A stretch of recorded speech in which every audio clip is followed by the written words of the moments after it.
the next stop for food, which is called as chyme, which moves from stomach, is small intestine, and it moves from the stomach to the small intestine via the sphincter, which is known as pyloric sphincter. And small intestine is 4.5 meters long, and it consists of three parts: duodenum, jejunum, and ileum. And first part is the duodenum, and the second part is jejunum, where most of the digestion occurs. And in the third part, which is known as ileum, mostly the absorption of the food occurs.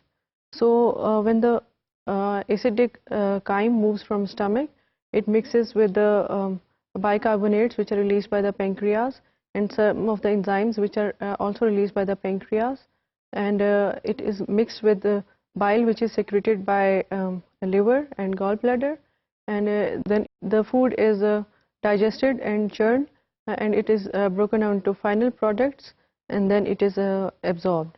So now first of all we will see what are pancreas and liver. These are actually accessory organs to small intestine, and they help the small intestine in their digestion process. Small intestine too have certain enzymes which are located on the surface or the projection of the small intestine, which is known as villi, and but they are mostly aided in the process of digestion by the enzymes secreted by the pancreas and liver and gallbladder. So first of all we will look into accessory organ, which is known as pancreas. Actually this contribute to the secretion of the digestive tract, and they actually release certain enzymes. Cells which release enzymes called insulin and glycogen are known as pancreatic islets of Langerhans, while the other cells which are known as acini, they releases enzymes which are known as chymotrypsin, which are used for the digestion of proteins, and they convert the protein to amino acids. And then there is pancreatic amylase, which convert the sugars into final products, and then there are lipase, which are used in the digestion of fats, and then they release bicarbonates, which actually lowers the pH of the digestive material which are present in the small intestine. So here we can see the metabolism which is controlled by the pancreas.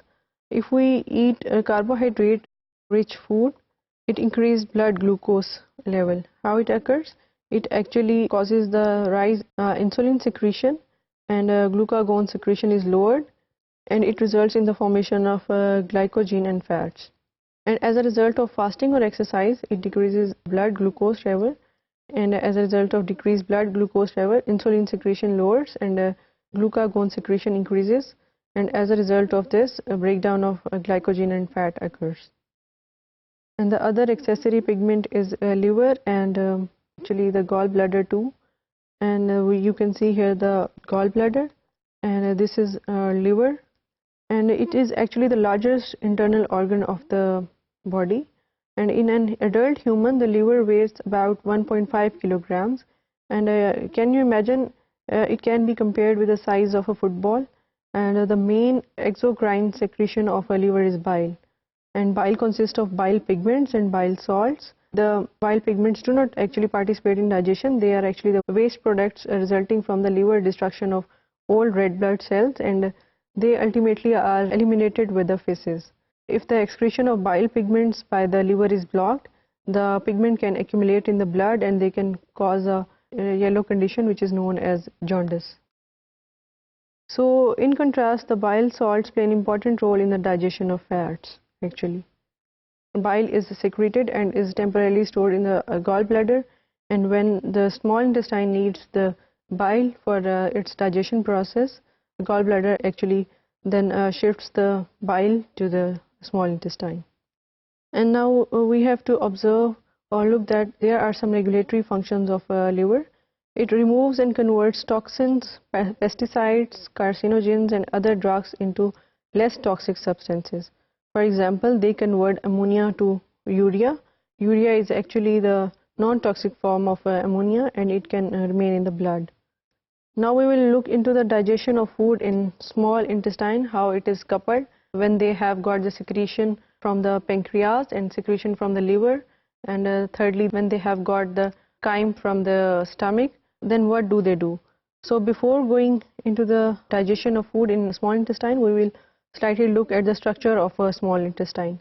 We can see here that it consists of finger-like projection, which are known as villi, and villi in turn consist of a microvilli. You can see here these are microvilli, and actually they secrete certain enzymes which are required for the digestion of lactose and sucrose. So together with the other enzyme, they digest the food and convert into final products.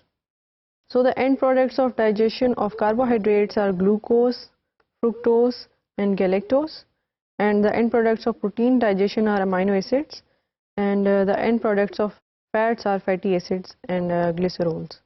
So after the food is digested in the small intestine, after coming from the stomach, they are then proceeded for the absorption, which occurs or which starts in the ileum part of the small intestine, which we will discuss in next module.